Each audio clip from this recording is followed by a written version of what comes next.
Good morning, everybody. We are live. You're joining on your TVs in Texas and Louisiana. You're watching on the Smart Money Culture TV network, as well as welcome from around the world joining on X, LinkedIn, YouTube, Facebook, Instagram, and the rest. Hey, it's great to see everybody. We have an exciting show lined up for you today. There's a lot going on, really. Fed chair. We have this privately held central bank, of course, that is in control of the United States, and they have a chairman, the Federal Reserve Chairman Jerome Powell comes out yesterday, and he has updated expectations of what to expect. It looks like he came out and he was kind of hawkish. Now he was fairly hawkish. No rate cuts now. Obviously, inflation is a big problem. I mean, people can dance around about all of this stuff, but they just I saw a news clip go across yesterday, sending another $2.3 billion to Ukraine. That's got to come from somewhere. That comes from inflation. It's not like this. The money is sitting somewhere and it can just be then sent to the Ukraine. That money has to be printed up, and if that money is printed up, it means it's coming out of inflation, and that means it's coming out of the working people's money. See, if the super wealthy and the upper class, and I would venture to say most people, but I guess it's really not most people. They own a house, they own assets, they own things, and if you own things, then when they dilute the heck out of the money like they've been doing, your value goes up historically, in theory, until the whole thing collapses, right? But they're pretty good at keeping it. I have to say they're pretty good at keeping it going. So your house value goes up, of course, because dollars being diluted. Your assets go up. Again, the dollar is being diluted. So that continues to go up. Your value goes up.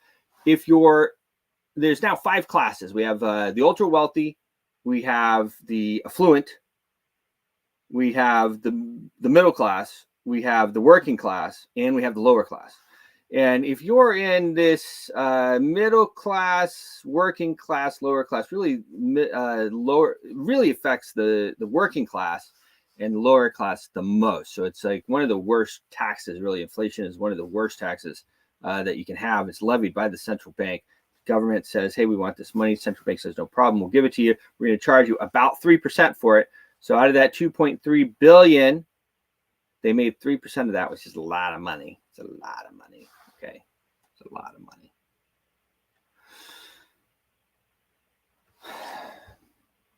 And that, if you're a working person, or if you're the working class, or even the middle class and the lower class, and you have a lot of your money maybe tied up in U.S. dollars, you're in U.S. dollars, you're living paycheck to paycheck, you don't have these assets, you're the one who gets taxed the most from this. Remember how they're always like, tax the rich, tax the rich, tax the rich? They always want to tax the rich. That's one of their favorite things to say. Tax the rich. Well, inflation does not tax the rich. It really taxes the poor the most. The people that are in U.S. dollars the most, that's who gets taxed. So the Fed chair comes out. He says, basically, he has no choice. We're still spending money like crazy. Israel comes out yesterday. I saw a report, and they are, it's all just kind of, whatever. It's all dancing. DC is like Hollywood for ugly people, as I always say. But they said, look, they don't have enough munitions, and they're going to slow the killing in Gaza because they might need the munitions for Lebanon, or however that works. Of course, Netanyahu is coming to Washington later this month. He's going to meet with Biden, and he's also going to speak in Congress. So you already know that there's going to be another $100 billion bill, which I've been telling you about. Every 2 to 3 months, it's really every 2 months they start talking about it, and then it's really every 2 months. So it will be July, and this will be the third over $100 billion aid bill, military aid bill, that they are shoving down our throats. we have really no control. We have absolutely no control. It's wildly not supported by the American people. And each one costs the average American family about $2,000 in inflation. So it's really no joke what's going on here. Okay. So as that he's coming in, of course, I mean, that's why he's coming, because it's wildly unpopular. He's going to come. He's going to tear at the heartstrings. A lot of people equate Israel with the old Israel of the Bible. It's a legal construct. You don't have to support what they're doing over there in order to still, anyway, whatever. But it's people get emotional about it. People get emotional about it is the whole point. So he's going to come over here and they're going to get that money. So expect another $100 billion bill. I've been preparing everybody for it for over a month now. That will happen. But we just slid another $2.3 billion over to the Ukraine. And of course, you cannot lower interest rates because they need the interest rates high. Now, the reason they need the interest rates high is because they have to take that money back. They have to take the money from you in order to give it away. They can't just, they do make it, they print it. People say they print it out of thin air. They don't really print it out of thin air. Every $100 bill, every dollar bill that you hold is actually a tax instrument. So when they want to send it overseas, all the US dollars that you're holding, they're able to take it from there. Now, they're very good at controlling the markets as well. So, market making is one of the things that the central bank does. And so you see even today, over the last day or two, out of risk assets like commodities, they especially like to do it with Bitcoin. Now, especially that the ETFs and whatnot are holding so much Bitcoin, I think it will be easier for them, but Bitcoin slides a bit. It's easy to take that liquidity out of the market. So if you want to take the money from the people, and I know it's hard for some people to understand, but if I have, $1 million and I put it in a commodities market, some type of commodities market, and the central bank crashes the commodities market, liquidates a bunch of people, or keeps the price lower, that money, maybe I had $1 million and maybe now it's only $800,000. And maybe I got liquidated and it's nothing, or it's way less. And that money is basically gone from circulation. A lot of that money is gone from circulation. Now, if it rebounds, if you hold your position, then of course you will be fine. But a lot of money gets through liquidations and everything else gets removed from the market as well. They're able to crash and then buy back, and then all that money in between is gone. A lot of people don't understand that the central bank does that. I think most people are now aware that the central bank is market making, and even if you Google some of the work that the central bank does, you will realize, and it will tell you straight up, that market making is one of the things that it does. So that is one way that they remove liquidity from the market, that they remove US dollars from the market, is by market making. Another way is with interest rates. Higher interest rates pulls that money out of circulation as well. And so there's really, it's hard to see that we get an interest rate cut at this point. I mean, here we are in July. I mean, maybe as well. What do you think, about Biden? It was pretty interesting, right? Now, I've said I was over at Bitcoin Ben's conference there about a year ago, and I told everybody that I thought that they'd already decided that Trump was going to win, and making moves to try to make sure that he wasn't able to do anything. I still pretty much think that. As well, I've thought that Joe looks to me like he was acting the whole time. Senile old man. So now he makes his exit, but kind of interesting. So we have one of two things. I guess there could be other things, but to me, it looks like one of two things going on here. Either one, whoever they decide will be the sacrificial lamb, they get Joe out of there. And, Joe's so senile now, he can't be charged with anything. I mean, that's it. There's all kinds of stuff coming out now, of course, of the ballots. I mean, we're like months away from the election, and they're like, oh, yeah, well, actually, Arizona, there was actually 160,000 ballots that were incorrectly cast, and in this Michigan, and, this and that and the other. I don't think there's any real person that looks at what happened in 2020 objectively and doesn't think that there are some serious issues there. So we have this regime that came in, and by hook or crook, and they should be held accountable. But Biden is going to be too old and senile to be held accountable, and I think that the rest of them as well are not going to be held accountable. I mean, who decided to stop all the counting on the night, in the middle of the night? All the swing states stopped counting simultaneously at the same time. Who made the call? Who made the call? Who was powerful enough to stop the counting in all those states? It was like 8 states. They all stopped counting at once.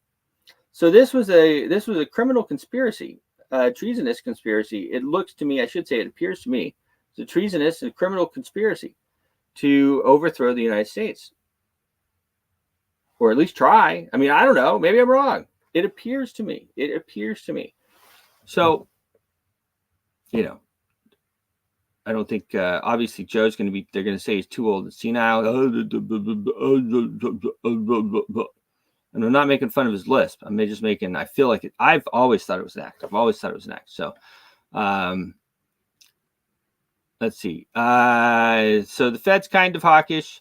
That it's interesting because that has made DXY as well slide a little bit, but it appears to be maybe making a move back up. We're going to dig in a little bit more in the markets here in a minute, but it's kind of rebounding now. Silver with the big move up, which is silver is also gold is also up. Silver with a big move up, 2% for silver. I mean, that's it's a good move. Crypto moves 2 to 5%, stuff like that. But these other ones, silver does actually move a lot. Has those big moves up over $30.38 on silver, and that's up 2.5% today, about 2.5%. Gold's up nearly 1%. So that tells you inflation is moving. I mean, those are like the end all be all hedges of inflation that tells you what's going on. Bitcoin, kind of a bit of a pullback here. It looks like it's about to drop below 59 or below 60 rather. Again, it's right now at the time of this, it's at $60,090. We're going to dig in a bit to that. Again, it's pretty easy to crash once you have enough of these, and this is why I wasn't so excited about these ETFs. But once so much of this is held by places like that, it becomes easier to crash the markets. And let's face it, 60,000 is very high. Now it could easily go to 100,000. Easily go to 100,000 if they wanted to. But if it goes to 100,000, what does that do? That puts more money in the hands of the American people. And what are they trying to do? They're trying to remove money. They're trying to remove money from circulation so that they can send it overseas. Okay, so it's tricky. The whole thing is very tricky. The central bank, and I've learned this now more than ever before I realize it, the central bank has more tools in their repertoire than you could imagine to take money and to float everything. They basically have the unfettered ability in perpetuity, as a matter of fact, to tax the American people. So anyway, that's all going on. SCOTUS has made some major moves here. They have really made some major moves. What do you guys think about the stuff? I do think that the timing of the presidential immunity is, I think it was on purpose. I don't know who decided it was going to do that, but I mean, literally, they're taking Steve Bannon to jail. They're like taking him to jail, and they say, and they call it Trump immunity. Presidential immunity is upheld. I mean, there's always been presidential immunity, but of course, Biden's regime, Merrick, Garland, and his cohorts were all trying to jail Trump in whatever way they could. Is what it appeared like. So they come out with that. I think it's very, very well timed. It was actually a very dark day in American history. Steve Bannon goes to jail for not showing up for a congressional subpoena to the same thing actually that Merrick Garland is doing right now. And Merrick Garland, they're talking about fining him $10,000. That's what Congress is talking about doing to Merrick Garland, a $10,000 fine, and Steve Bannon goes to jail for 4 months for the same thing. Will we ever have an honest judicial system again in the U.S.? I don't know.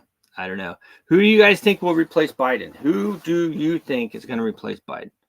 I would like to know who you think will replace Biden, because I think it's very obvious right now with the meltdown of the media that he's going to be replaced. And you see people like Nancy Pelosi coming on TV, and that word has gone out. Joe Biden is out. He is out now. And I hear the people that say, "Oh no, it's too late. It's too late. It's too late. You can't do anything about it now." The guys, the ballots are printed or whatever they want to say, and this date and that date. And I mean, guys, it's pretty funny when I hear that, because I could print the ballots in like 2 days max. Well, let's say a week max. I could probably print them overnight. So can they. And if it's like some old rule, or, "Oh no, it's too late, he can't do that." This is the same regime that did all the things they did to get in office, and then the same regime that defied everybody, and he paid all of the student debts off of your back. The student debts shouldn't even be so high, because they've let the price of college be inflated so much. I don't want to get into all that, but it shouldn't be that high anyway. But it is.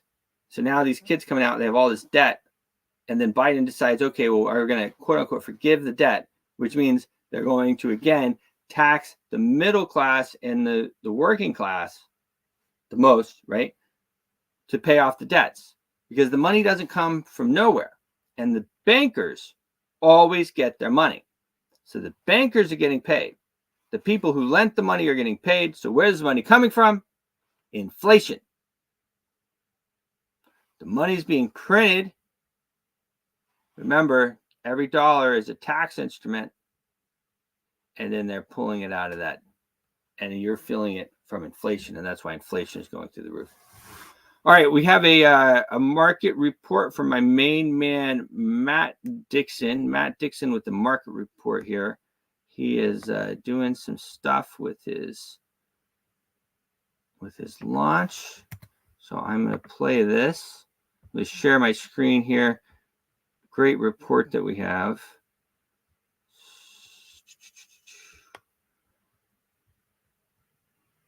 Boom, here we go. Good morning, Bruce, and good morning, Impact Money viewers.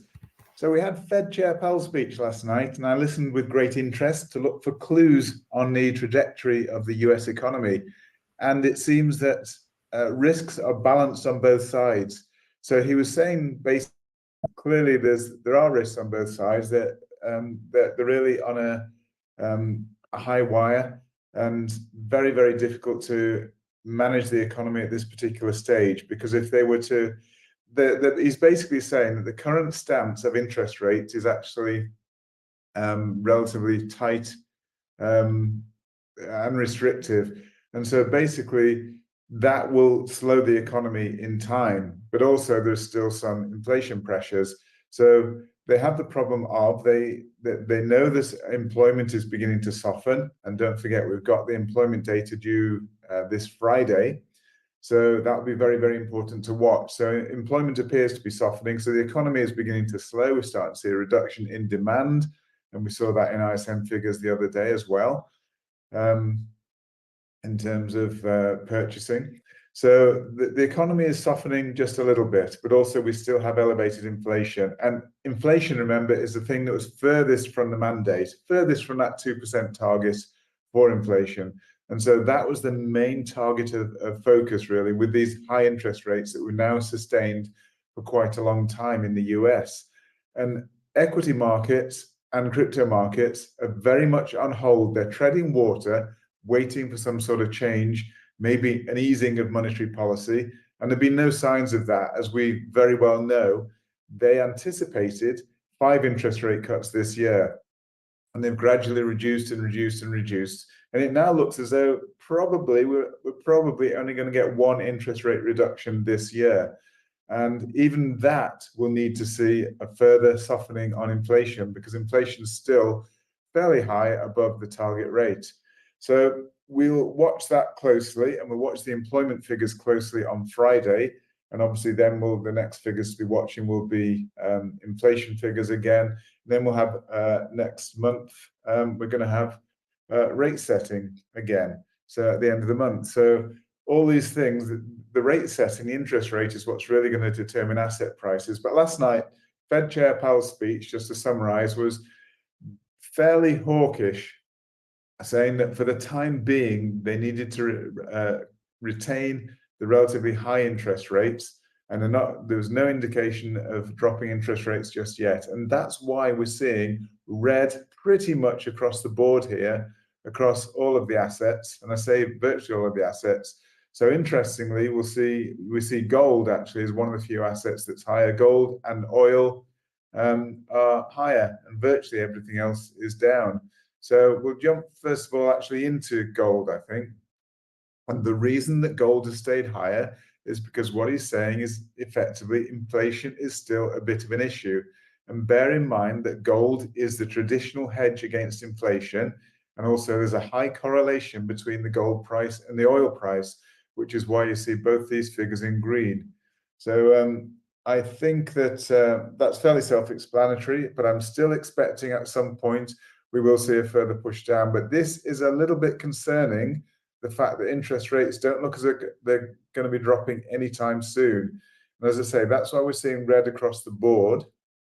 And I'm going to, jump from gold. As I say, we've done that long enough. We think we're in a correction, and it's going to push higher at some point.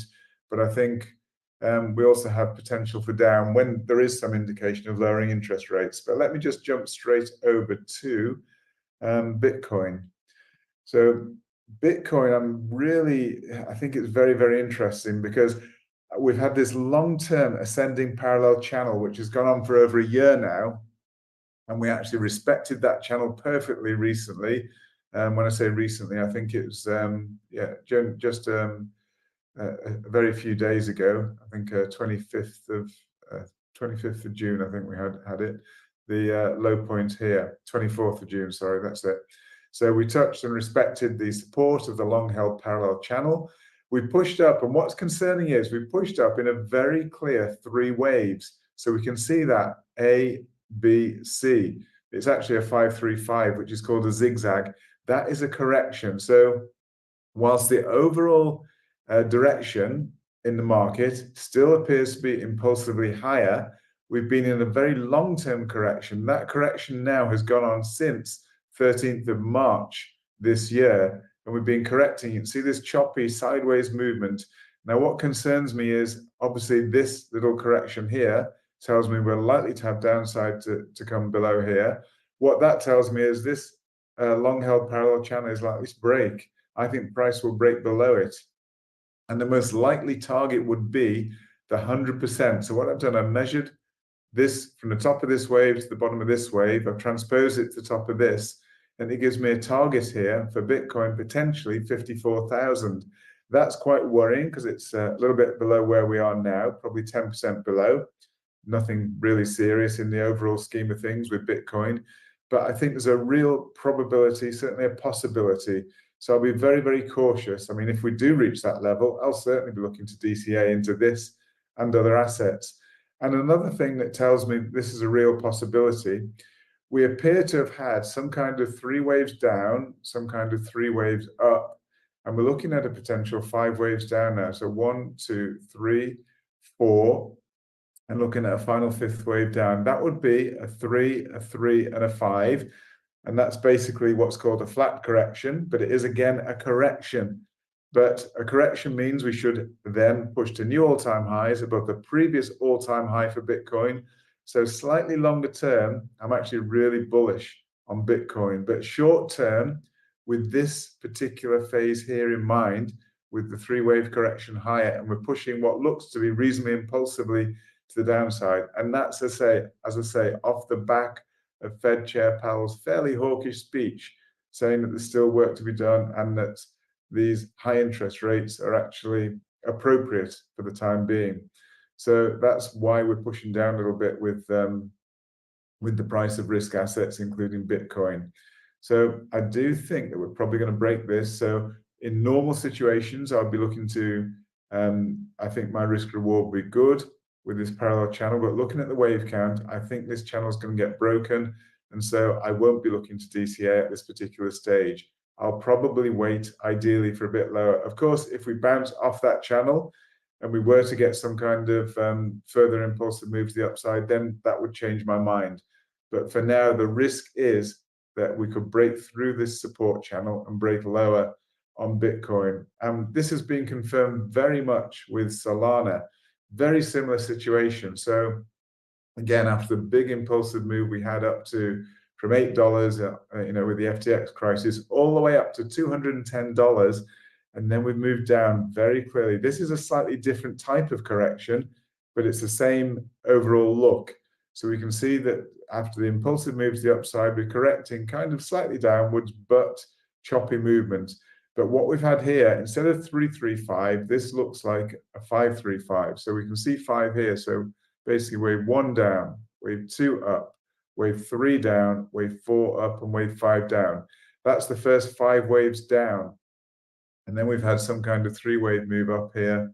So it's a 5, a 3, and I think we need a 5-wave movement, because after 5 and 3, so that's 5 waves down, 3 waves up, we'd expect 5 waves down. So far, we've had wave 1, wave 2, wave 3 down. This is wave 4 up. I'm expecting a 5th wave down. Not quite sure how low that might go. I've just put it here at the 0.786 retracement.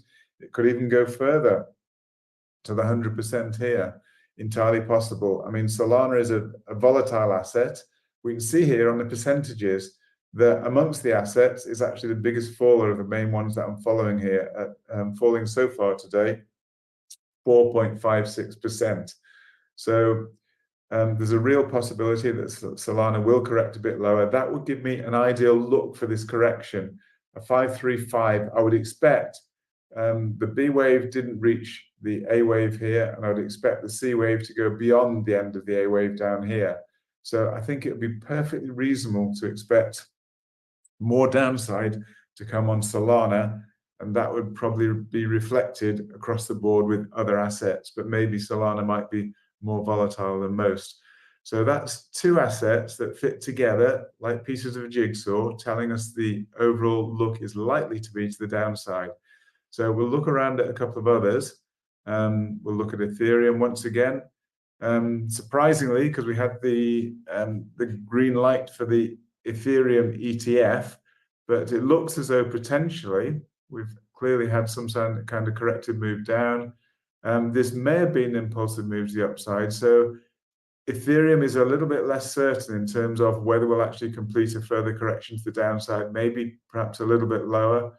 But I do think that Ethereum is probably one of the brighter assets at the moment. But again, it's not one I'd be comfortable with because the picture is unclear.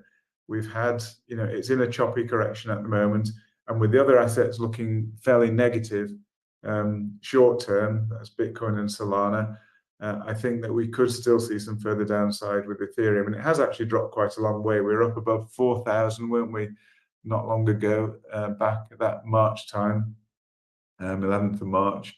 We reached over 4,000. We're now down at 3,300. So it's actually fallen in percentage terms quite a bit and potentially may have further to go if we complete an ABC here, if that's the case.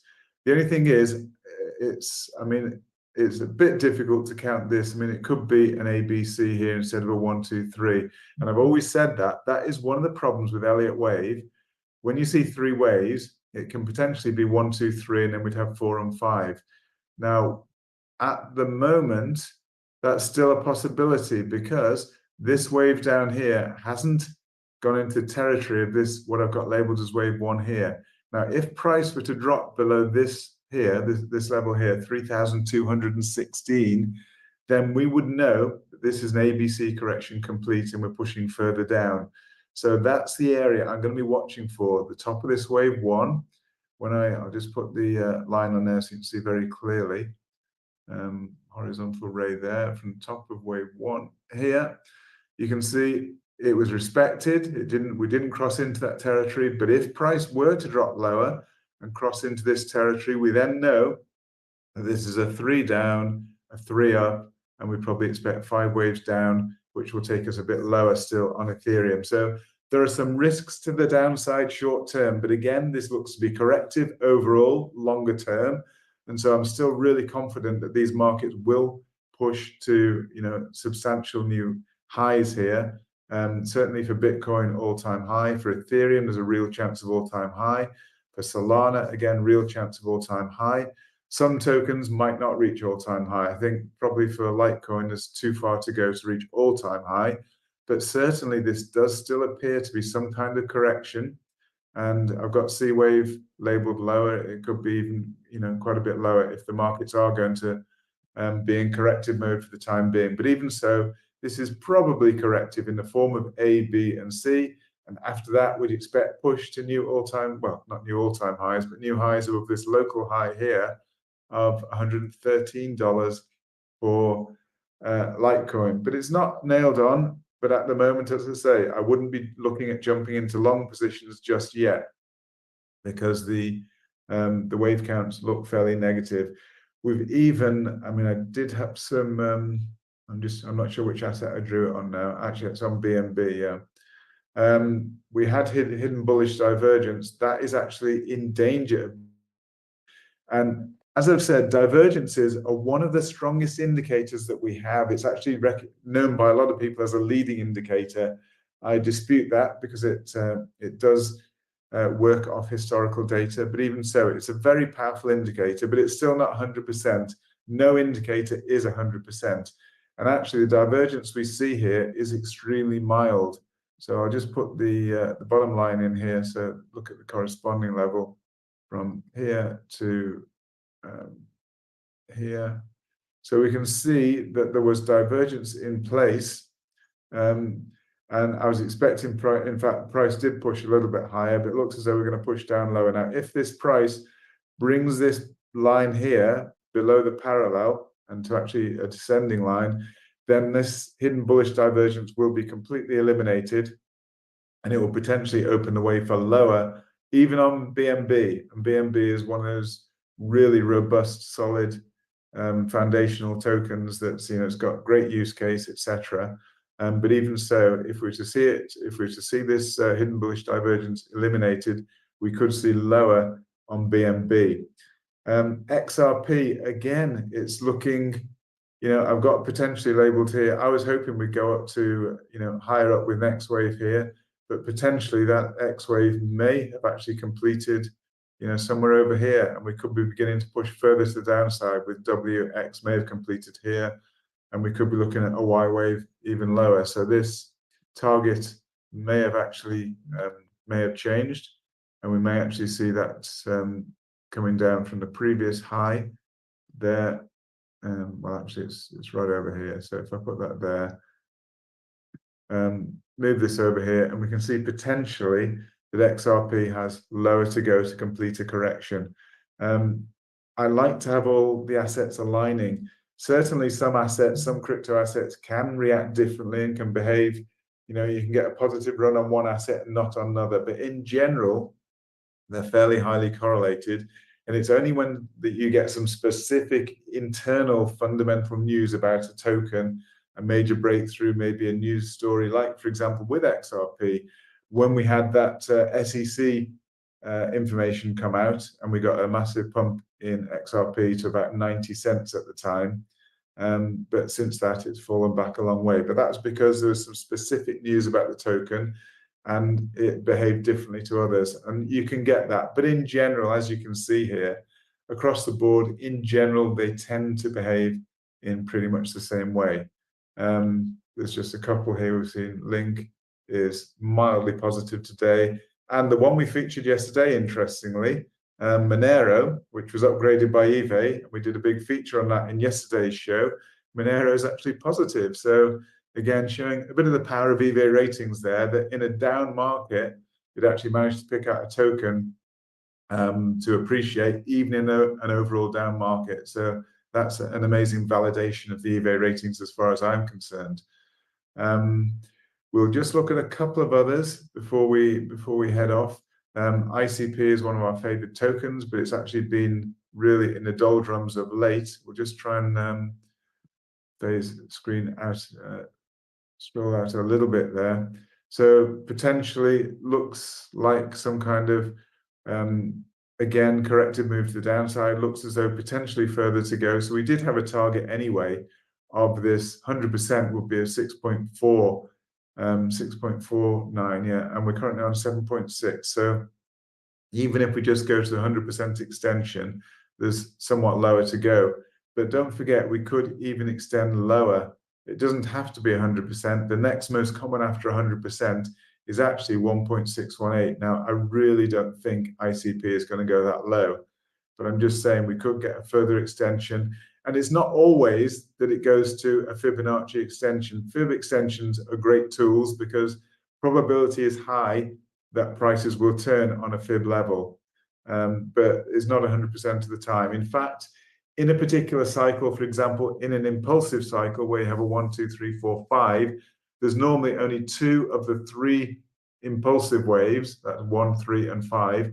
Only 2 of those waves normally have a Fibonacci relationship. So 2 out of 3 there. So we're talking about Fib relationships maybe in 66% of the time. So what I'm trying to illustrate is 66% of the time clearly isn't all the time.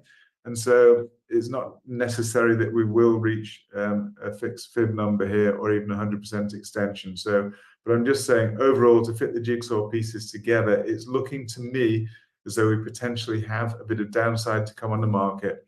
A lot of people are bored of this market, but it's because we're in the summer and you get the summer doldrums, even in crypto, and crypto is becoming more and more institutional adoption, especially with Bitcoin and gradually more Ethereum, and probably in the near future Solana.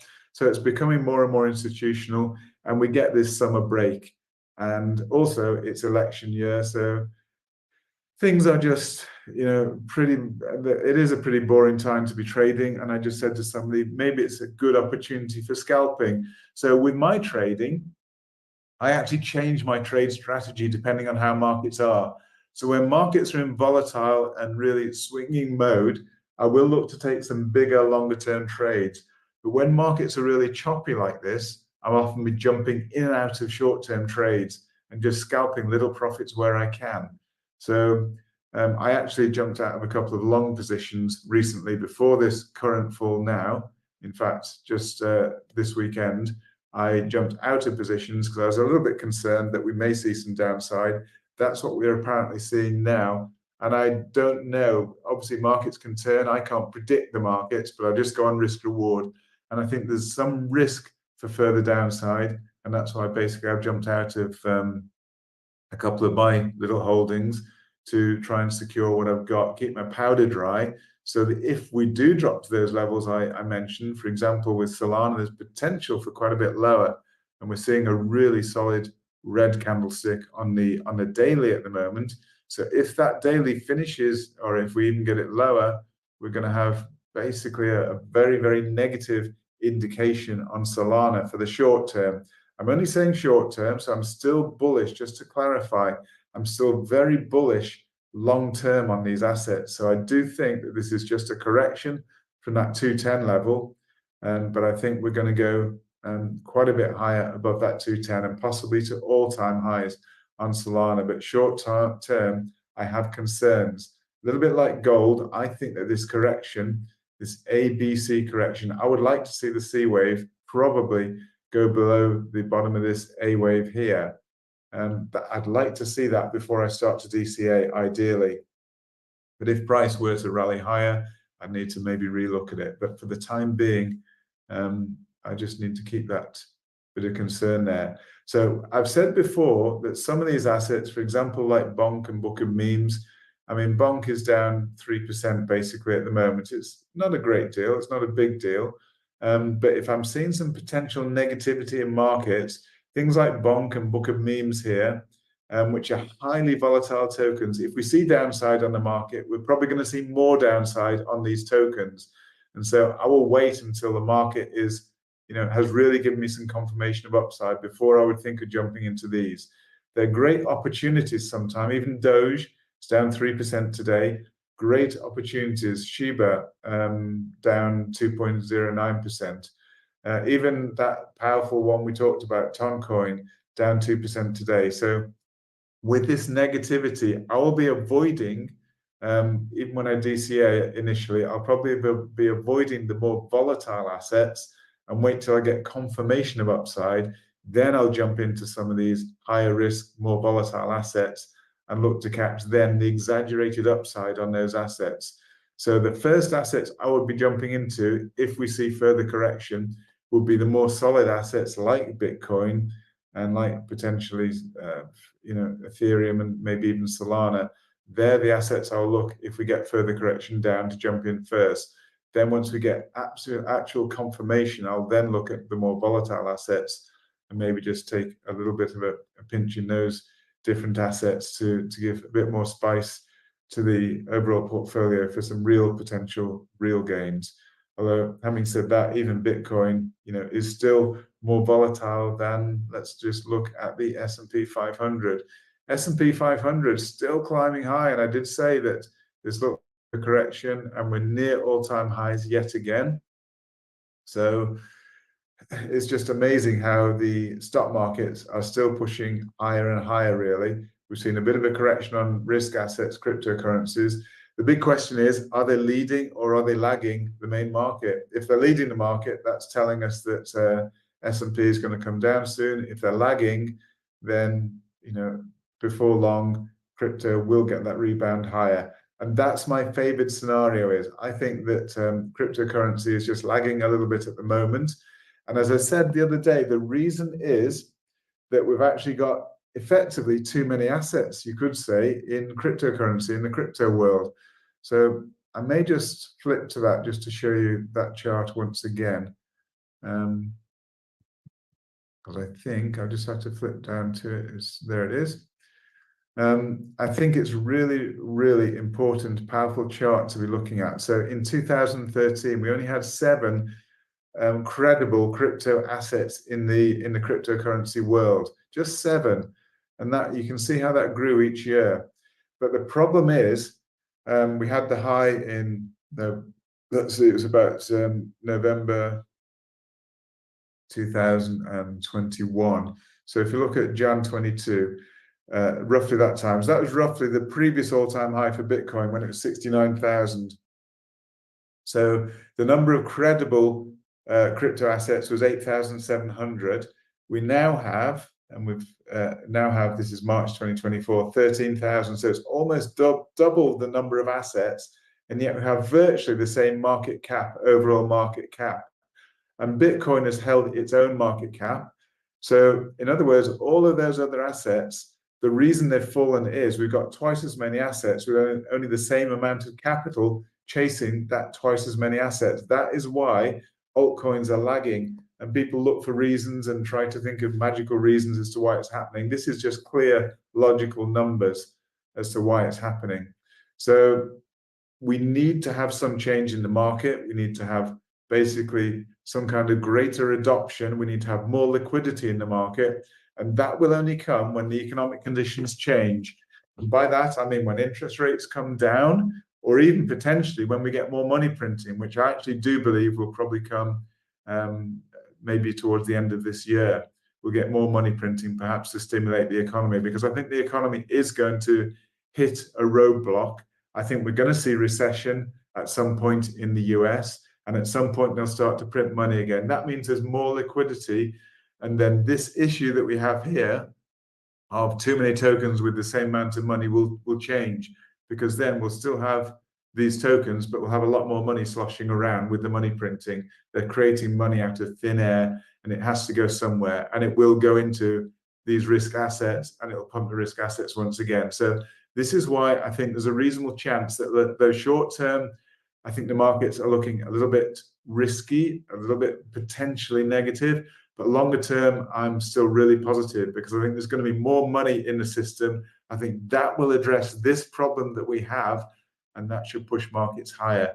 So hopefully that gives you, again, a little bit of clarity over what I'm thinking in these markets. Good. Since we started this Impact Money show, I think we've given some really good direction, myself and Bruce, and when David was part of it, we gave some great direction over the assets, over what we expected to happen, and so far it's been really good. So I hope we continue in that vein. I hope this has been helpful. Thanks very much for listening. Wish you all the best for tomorrow, July the 4th, and look forward to catching up with you soon. Thank you.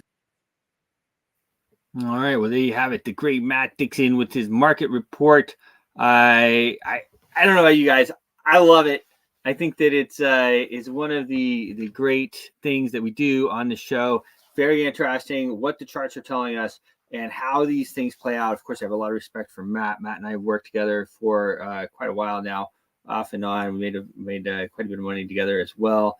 And his EVA ratings platform is really bar none. It's one of the best indicators. I love using that indicator.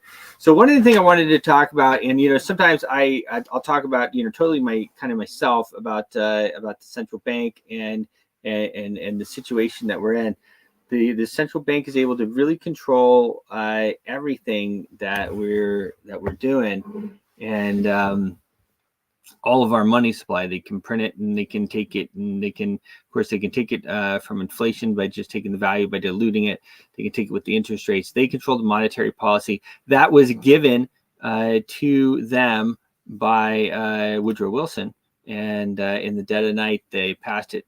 They passed the legislation on December 23rd, right before Christmas, and then again a little bit later, in the 27th, Coolidge made this signed, reformed a little bit, and reformed, but gave him some more power and signed this contract into perpetuity.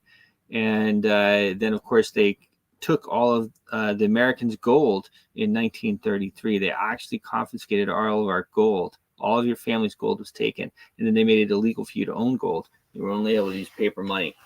So it's a pretty dark history, the stuff they don't teach you in history books. I think people are starting to realize that there's a lot of that stuff that they don't teach in the history books. I have a short video here, and it talks a little bit about it. So I'm going to play that, and then we might talk about it. I haven't played it in a while. I used to play it in the beginning of the show a bit more, but take a look. So what is a central bank? A central bank is an institution that produces the currency of an entire nation. Based on historical precedent, two specific powers are inherent in central banking practice: the control of interest rates and the control of the money supply, or inflation. The central bank does not simply supply a government's economy with money, it loans it to them at interest. Then, through the use of increasing and decreasing the supply of money, the central bank regulates the value of the currency being issued.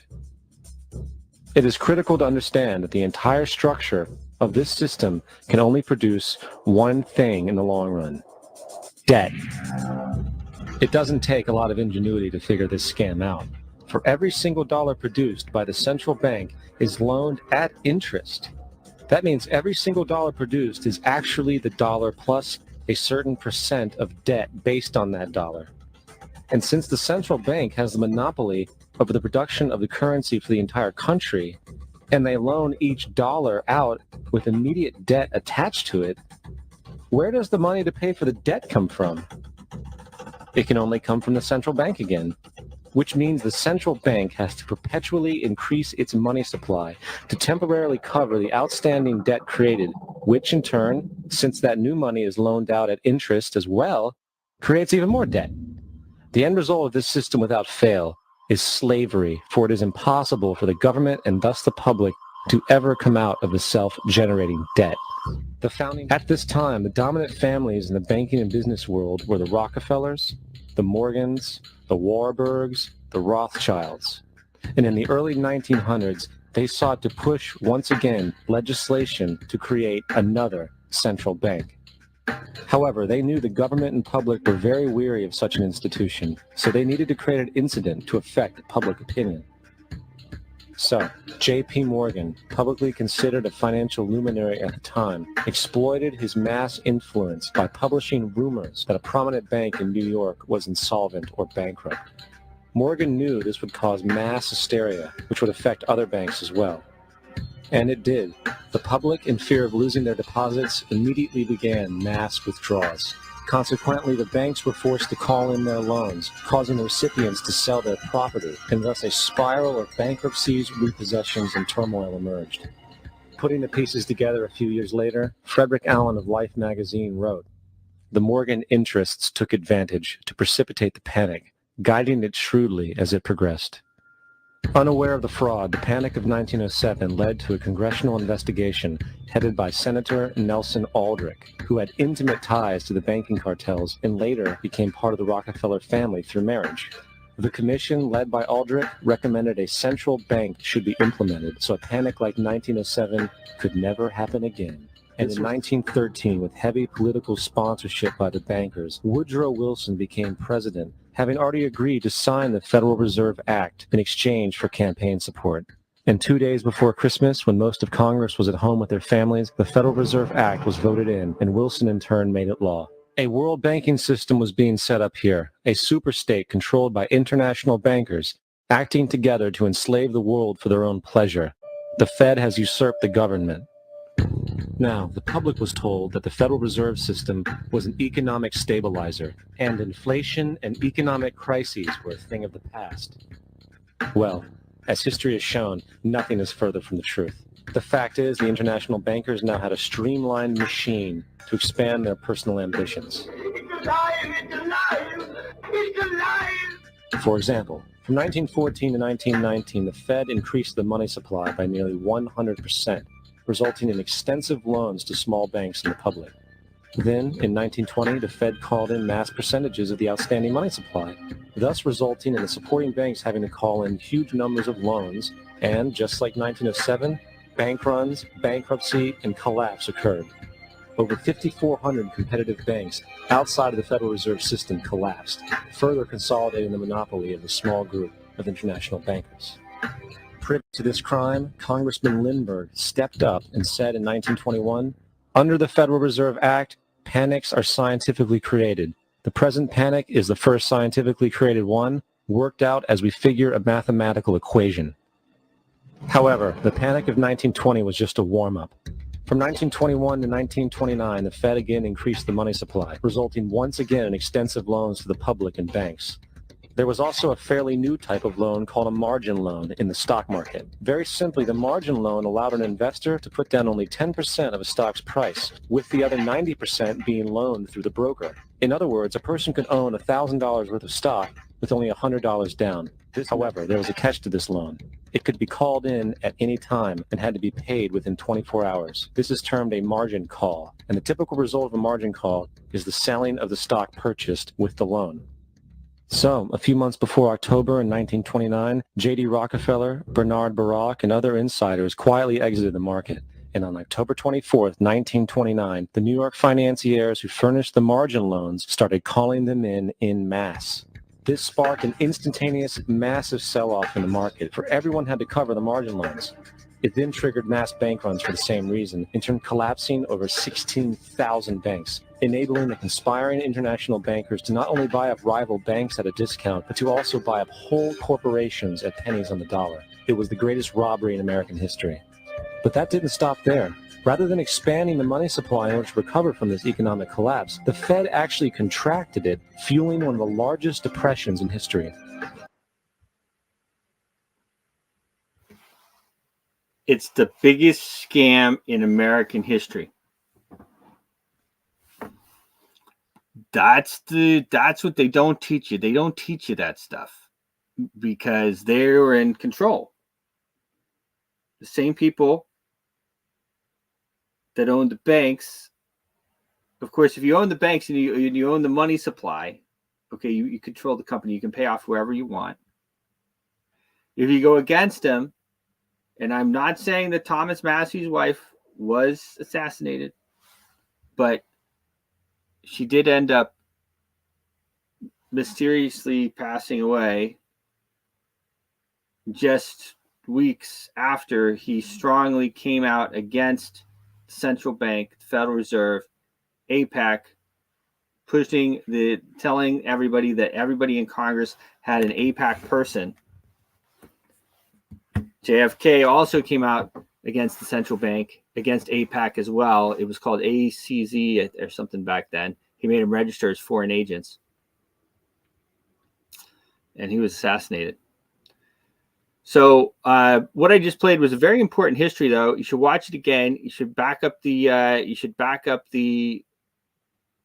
video, and you should watch it a couple times just to understand, because it's actually even worse than that.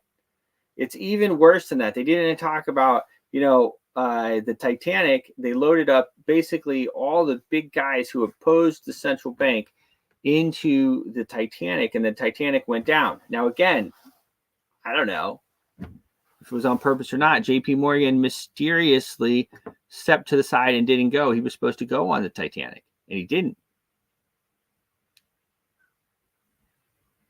And then,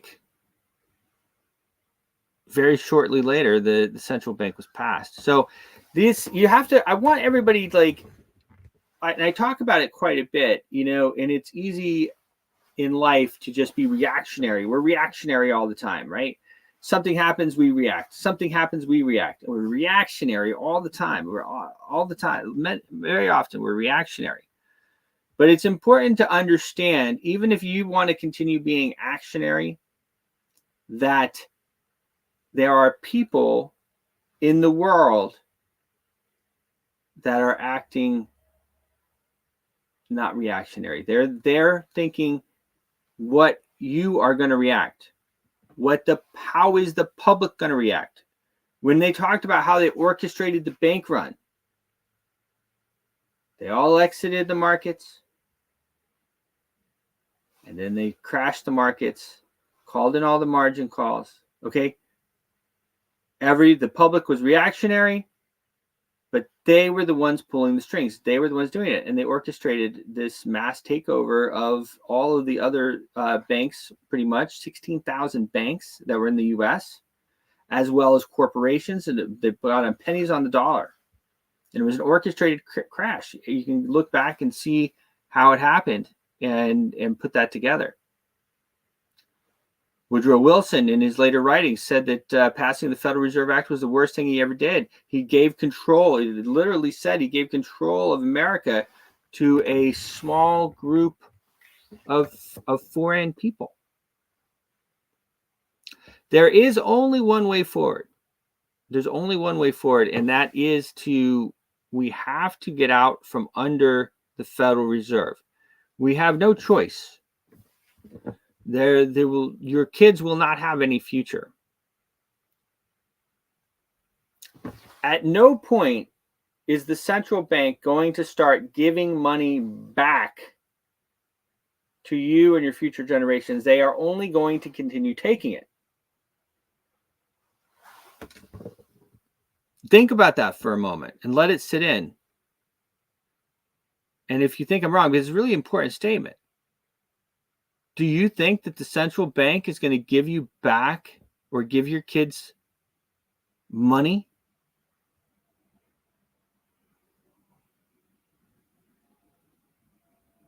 Or your grandkids? No. So we're sitting at about $34 trillion in debt. And in that video, I show it every once in a while because it's important it explains it. I know you guys listen to me all the time, and I think I explain it pretty well, but sometimes it's good to third party it in there. We can never pay down the national debt because the way we pay down the national debt is, again, through US dollars, which are borrowed from the central bank. The US government has no money, literally and figuratively. They don't have any money, meaning they don't earn any money that they can use. And they also don't have their own money. The US money supply is always every time borrowed from the central bank.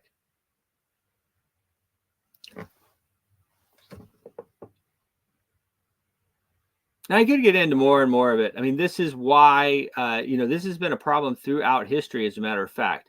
This central banking system is, it's a construct that has been repeated over and over again. If you remember, even Jesus threw out the money changers. People kind of gloss over that. They don't really understand it, maybe. There's a lot of stuff actually in the Bible that people don't understand. It has been, a lot of it has been lost in translation, I'll say. But I'm not here to preach or anything at the moment. Anyway, I love you guys. It's always fun. It's always a pleasure doing the show. Hats off to our man Fly Mackey and the Smart Money Culture TV network. We have a lot of fun. I want everybody to enjoy the time with your family. Okay, enjoy the time with your family, and let's save America. Your voice is powerful. When combined with social engagement, it's a force for change. Decentralized media paired with free speech is the catalyst for an empowered world and a unified, invaluable ecosystem. Join Global Boost, become a champion of free speech, and help to reshape the future of media.